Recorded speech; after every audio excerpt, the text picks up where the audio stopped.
Bien, estamos de retorno, 8:35 de la mañana, aquí en Ampliación de Noticias con Mabel Huertas y Carlos Villarreal, RPP, La Voz del Perú. Vamos a conversar ahora con Vanessa Quiroga. Ella es sobreviviente del atentado terrorista ocurrido en la calle Tarata, en Miraflores, el 16 de julio de 1992. En ese entonces tenía 5 años de edad. Vanessa, ¿cómo está? Gusto de saludarla. Buenos días. Muy buenos días, ¿qué tal? Muchas gracias por la invitación. A usted, muchas gracias por estar con nosotros esta mañana. Bueno, a ver, ¿qué sintió usted, Vanessa, cuando se enteró del fallecimiento de Abimael Guzmán, de este cabecilla terrorista que tanto daño hizo al Perú? Usted fue víctima de su insanía, de su crueldad. Han pasado ya 29 años de aquel día tan terrible. Mira, creo que como todas las víctimas del terrorismo, en el primer momento pensamos que era una noticia falsa, un fake news, no lo podíamos creer. Conforme pasaron las horas nos llamó bastante la atención la falta de coordinación y comunicación por parte del Estado peruano, ¿no? A las 6:45 fallece Abimael Guzmán, cerca de las 10 de la mañana recién aparece la noticia en los medios de prensa. Hasta el día de hoy no ha habido un comunicado oficial por parte del gobierno acerca de qué se va a hacer con los restos de Abimael Guzmán. Encima fallece un día sábado, como saben ustedes, hombres de prensa, sábado, domingo las noticias pues muchas veces pasan desapercibidas, porque son días en los que no hay reporteros, no hay cámaras, no hay camarógrafos. Aún así, se ha salido a las calles el día domingo 12 de septiembre conmemorando los 29 años de la captura de Abimael Guzmán. Miles de peruanos estuvimos en Miraflores, en Tarata, haciendo un homenaje a las víctimas del terrorismo por los 29 años de la captura de la bestia, ¿no? A pesar de que él ha muerto, según dicen, no hemos podido ver el cuerpo, todavía no sabemos a ciencia cierta si es Vanessa, o no es, ha quedado un halo de desconfianza. ¿Duda usted de la muerte de Abimael Guzmán? Porque usted señala que eso es lo que nos dicen. Sí, creo que todavía la duda ha quedado pendiente. No estamos 100% seguros de la muerte de Abimael Guzmán. Por ahí entran y salen algunos personajes, algunos congresistas, pero no tenemos la sapiencia a certitud de que haya fallecido Abimael Guzmán. En este momento, en todo caso, si él ha fallecido, estamos pidiendo a las autoridades que su cuerpo sea cremado y sus cenizas sean arrojadas al mar o sean arrojadas al tacho de basura, porque realmente no podemos permitir que a estas alturas de la vida en el Perú se le rinda homenaje al cuerpo de Abimael Guzmán, la bestia, el hombre que fue el culpable de la cantidad de muertes que hubo en nuestro país del año 80 al 2000. Muy buenos días, Vanessa. La saluda Mabel Huertas. Es importante y creo que se debe respetar estas dudas que sobre todo ustedes, víctimas y sobrevivientes, tienen sobre la muerte de Abimael Guzmán, porque esto tiene que quedar zanjado, porque es parte también de la justicia, ¿no?, que ustedes necesitan encontrar. ¿Qué necesitaría usted como sobreviviente, como víctima de Abimael Guzmán de Sendero Luminoso, para tener esa claridad y esa confianza en que efectivamente ese es el cuerpo del más grande genocida de nuestra historia? Necesitamos que las autoridades muestren el cuerpo con una prueba de ADN y con personas que tengan la credibilidad de lo que dicen, ¿no? Por ejemplo, no le podemos creer a Pedro Castillo, no le podemos creer a Guido Bellido. Son personas que han perdido toda credibilidad dentro del gobierno. Y no solamente se trata de escribir con la mano derecha, decir sí, deslindamos del terrorismo, se pide que con la muerte de Abimael Guzmán termine toda esta época de terror, cuando con la mano izquierda deshaces todo lo que escribiste, poniendo a ministros que están ligados a Sendero Luminoso, ministros que están ligados a Movadez, ministros con atentados policiales que los ubican en escenas de atentados en los años 80, los años más fuertes de Sendero Luminoso, ¿no? Vanessa, ayer también estuvieron parlamentarios, inclusive parlamentarios que son de oposición al gobierno. Uno de ellos, Gladys Echaíz, que ha sido fiscal de la Nación, conoce justamente todo el procedimiento en este tipo de casos de autopsias y fallecimientos. ¿Tampoco le genera a usted credibilidad? Porque según dijeron los congresistas, ya le demostraron que es el cuerpo de Abimael Guzmán, le ha mostrado imágenes, los exámenes, los análisis que se realizan. ¿Tampoco le convence? Durante los últimos años la población se ha sentido defraudada por las casas políticas. Si las casas políticas quieren reivindicarse con la población, deben hacer lo que el pueblo está pidiendo, y el pueblo está pidiendo que se muestre el cuerpo. Eso se ha pedido desde el primer día que falleció Abimael Guzmán. Es increíble que hasta el momento el cuerpo de Abimael Guzmán sigue en la morgue, siguen preguntándose qué hacer con el cuerpo, si lo entregan o no lo entregan. Eso es un insulto, una cachetada a la memoria peruana. Y solamente para terminar... Ahora mismo en la morgue del Callao hay víctimas del terrorismo. Yo realmente agradezco a todas las víctimas del terrorismo que se han tomado el trabajo de dejar sus hogares, de dejar sus casas y ir a luchar para que ese cuerpo no salga de la morgue.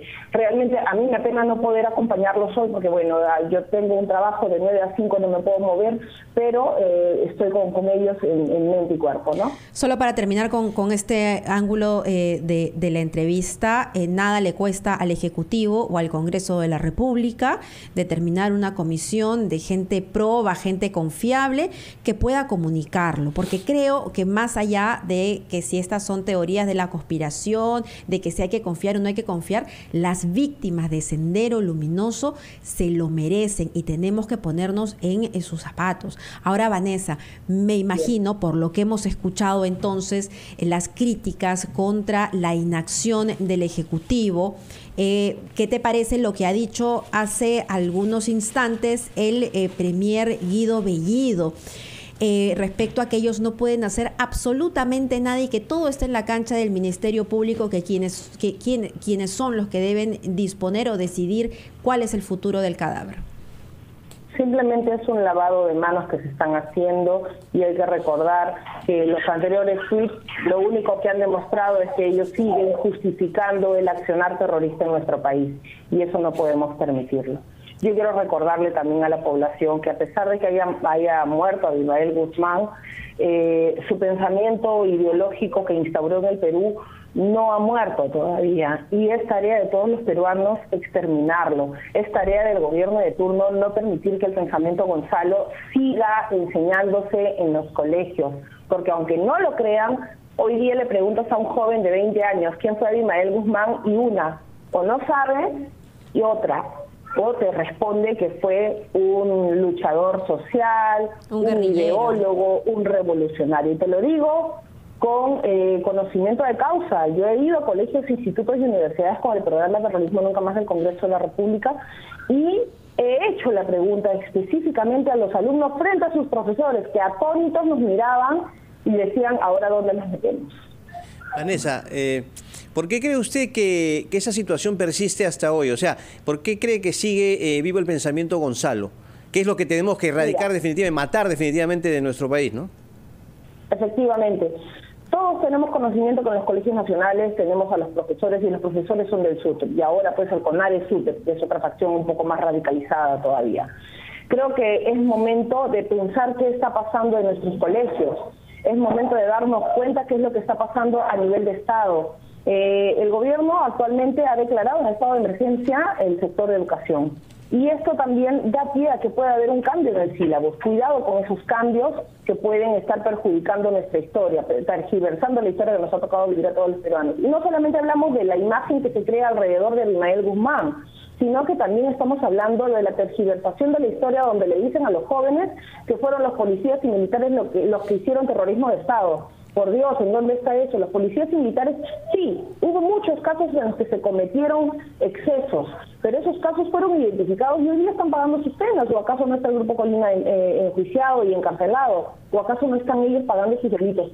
Sí los están haciendo, pero ojo, aquí hay una parte muy importante, que fue reacción de la violencia que empezó Abimael Guzmán con su famoso Sendero Luminoso, con su pensamiento Gonzalo. Hay muchos jóvenes a los que yo les cuento la historia y les digo, Sendero Luminoso tuvo su primer atentado un 17 de mayo de 1980 en Chucha de Acucho, un día antes de las elecciones presidenciales. Y cuando les digo, ya, igual, con todo y atentado fuimos a elegir al presidente, ¿quién salió electo? Y saben que todos me responden al mismo unísono, y no te hablo solamente de escolares, sino también de universitarios, que salió elegido Fujimori. Porque hay un halo de que todo esto empieza con Fujimori cuando no es así. Y les cuento, ¿no? 81, 82, 83, los primeros años fueron los más salvajes. Masacre de Lucanamarca, masacre de Soras, asesinatos selectivos, los pueblos ayánicas. Y no solamente es que estuvieran en el interior del país, porque aquí también hay otra historia que han tergiversado. Muchos piensan que a Lima solamente llegan en el año 92, cuando no fue así. Así como estaban en el interior del país, aquí en Lima también atentaban contra nuestras instituciones del Estado. En el año 84, 4 años después de aparecer Sendero Luminoso, aparece el MRTA con su famoso revolución del proletariado. Mientras que unos iban con la revolución del campesinado y asesinaban a nuestros campesinos en el interior, los otros decían, no, nosotros vamos con la fuerza del trabajador, del obrero. Y empezaron aquí en Lima, en Villa El Salvador. Vanessa. Ojo, historia que no debemos olvidar. Vanessa. Escúchame un segundo, dama. Vamos a regresar contigo, si me permites, vamos a regresar contigo en un par de minutos. Queremos seguir escuchando esa voz fuerte y clara. Estamos hablando con Vanessa Quiroga, víctima y sobreviviente de ataque de Sendero Luminoso, víctima directa de Abimael Guzmán, quien tiene la valentía de hablar fuerte y claro, más que lo que cualquier miembro del Ejecutivo ha hecho en los últimos días. Regresamos con ella.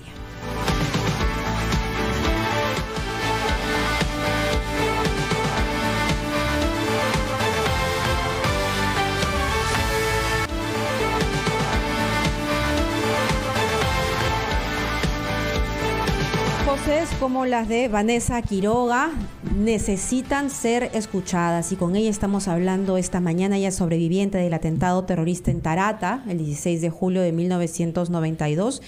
Tenía solo 5 años cuando se escucharon los estallidos, una explosión, parte del ataque de Sendero Luminoso. Ahí no solamente se perdieron vidas, sino que se arrancaron oportunidades, sueños, esperanzas. Vanessa perdió una pierna y con la ayuda de su madre, Gladys Carvajal, supo salir adelante. Y yo me siento muy orgullosa de tenerla esta mañana con nosotros, porque en pocos minutos ha hablado con bastante claridad sobre cuáles son los efectos de Sendero Luminoso, cuáles han sido los ataques, cómo ha arruinado nuestra sociedad y su indignación de cómo es posible de que tengamos todavía autoridades dentro del Ejecutivo que no tengan la misma valentía que en estos momentos está teniendo Vanessa. Y yo quisiera, Vanessa, aprovechar estos minutos porque tú mencionaste que como parte de tu trabajo en el Congreso de la República ibas a los colegios, a las instituciones educativas, a recordarle o a enseñarle a los chicos qué cosa es Sendero Luminoso, quién era Abimael Guzmán, porque parece que eso se hubiese perdido de nuestra memoria. Y cuando las personas hablan de Sendero Luminoso, lo hablan como una cosa ajena, que pasó hace tiempo, que pasó a terceros, pero esto ha afectado tu vida y es algo con lo que vas a cargar hasta el final. Así es, efectivamente. Y justamente yo te estaba contando un poco de la historia de lo que pasó en el Perú y me quedé en que les comentaba, ¿no?, que pasaba en los años 80, del 80 al 84, aparece Sendero Luminoso, aparece el MRTA, y al año 85, mira, 5 años después de la primera aparición de Sendero Luminoso en el Perú, nuevamente fuimos a elecciones presidenciales. Y cuando les pregunto a los jóvenes a quién elegimos presidente del Perú en 1985, todos al unísono vuelven a repetirme Fujimori. Y ahí tengo que decirles, no amigos, no aparece Fujimori. ¿Quién sale electo? En el 85, Alan García. Y vimos un recrudecimiento de la crisis económica en el Perú, vimos un recrudecimiento de las deficiencias que había de la aplicación del Estado en el Perú completamente, ¿no? Había ausencia de Estado. Llegan a capturar a Polay, pero se termina escapando del penal por un túnel, ¿no? Historia que repercutió en todos los peruanos. Y esta es la historia que todos debemos conocer tan bien como tú la conoces, Vanessa. Cuando finalmente se abren los ojos ante las masacres que se realizaban en el interior del país y aquí en la capital, pues comienzan los ataques, ¿cómo es que esto impacta en tu vida? Mira, en el año 92, cuando ya Sendero Luminoso le decía a sus adeptos que estaban a la misma par con las Fuerzas Armadas y Fuerzas Policiales, porque hasta ese punto habían llegado, mi mamá era una comerciante ambulante, yo tenía casi 5 años de edad. Mi mamá no tenía absolutamente nada que ver con el Estado, no era policía, no era militar, no era un empresario opresor, como decían ellos, ¿no? Y sufrimos, pues, el atentado de Tarata en Miraflores. El 16 de julio del 92, Sendero Luminoso coloca un coche bomba cargado con media tonelada de dinamita y AMPO en una calle pequeña, en una calle angosta, donde habían edificios de departamento, donde habían negocios, donde había gente normal, común y corriente, como tú y como yo. Y de pronto, cerca de las 9 de la noche, hubo una explosión. Mi mamá ya cerraba el negocio para irnos, cuando de pronto me coge de la muñeca y empieza a gritar coche bomba, coche bomba. Corrimos hacia el frente, a la avenida Largo, y nos pegamos a la pared. Yo estaba sentadita y veía todo cómo se estaba incendiando el edificio al fondo, la gente que corría, rostros ensangrentados. Nunca olvidaré esas imágenes. Hay gente que me dice, no, Mendoza, ¿cómo te vas a acordar? Pero realmente esas imágenes se quedan grabadas. Vanessa, Recuerdo el olor del lugar. Sí. Olía, no solamente era a pólvora, sino que había un olor a carne quemada. Era horrible. Vanessa, Yo recuerdo... Sí, y bueno, justamente Mabel hacía hincapié en lo que usted tuvo que sufrir desde niña, 5 años, con lo que pasó en Tarata. Hay heridas que no se cierran, definitivamente. Pero ¿cómo pudo usted sobreponerse? Y quisiera esto ya desde un lado más humano, más personal, por parte suyo, ¿cómo pudo reponerse a esta situación y crecer, ¿no?, con esta herida, con este recuerdo, y ya luego volverse profesional? Tengo entendido que ahora es usted madre de familia. Entonces, ¿cómo ha sido todo este proceso a lo largo de los años de recuperación? Bueno, mi vida definitivamente fue muy difícil. El atentado de Tarata en Miraflores no solamente me arrancó una pierna, sino que nos sumió en una pobreza extrema, pobreza que me acompañó durante toda mi infancia, mi adolescencia. Yo llegué a 5º año de secundaria habiendo pasado por bullying, por maltrato psicológico. De hecho, nunca recibí apoyo psicológico, ni por parte del Estado, ni por parte de mi mamá, porque no había, pues nosotros éramos pobres, recontra pobres. Nosotros decíamos, somos pobres como las ratas, ¿no? Porque tenía que recibir atención médica, las operaciones, las prótesis, el alimento, la educación, y no había de dónde. Entonces nos tocó trabajar y trabajar duro para salir adelante. Yo llegué a 5º año de secundaria y seguíamos siendo pobres, y ahí me pregunté, ¿qué hago ahora? Universidad, no, eso es para chancones. Instituto, no, eso cuesta. Y me puse a trabajar. Y trabajaba y ganaba como vendedora 20 soles al día. De esos 20, 10 soles iban en comida y pasaje y 10 soles quedaban. Y un día dije, no, algo tengo que hacer con esto. Me fui a un instituto, pregunté, ¿cuánto cuesta estudiar administración? Tanto, me dijeron, lo dividí entre los días de la semana y salía 7 soles 20. Y dije, sí me alcanza. Y me metí a estudiar y terminé como administradora técnica. En 3 años ya empecé a ganar más mi plata y dije, no, aquí no me quedo. Y me fui a una universidad. Vanessa, igualmente pregunté cuánto costaba, y hoy día soy ingeniero económico. Vanessa, disculpe que le interrumpa, pero usted sabe que no nos podemos detener a la información. Está hablando en estos momentos el presidente de la República. Vamos a las declaraciones. Creo que hay que abocarnos a los grandes problemas que tiene el país, ¿no? El problema de la salud. Hay muchos centros poblados, miles de centros poblados que tiene el país que están desconectados, ¿no? Los niños están desconectados.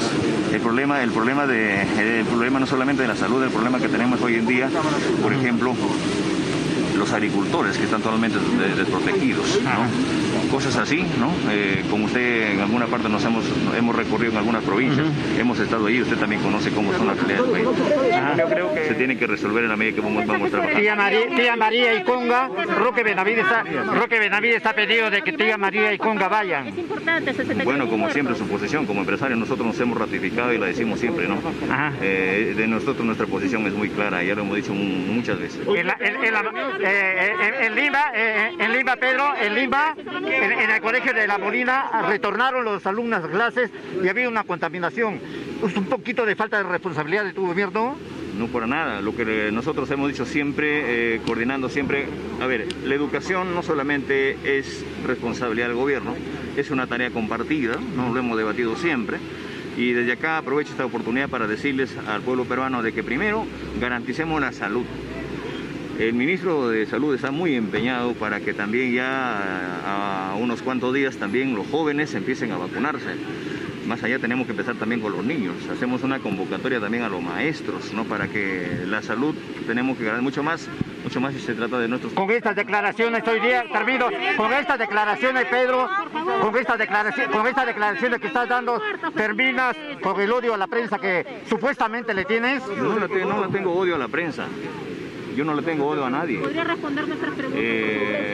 Pero lo primero que hay que hacer con la prensa es ordenarnos. ¿No? Yo creo que hay que ordenarnos, hay que estructurar qué cosa, en qué momento vamos a conversar, ¿no?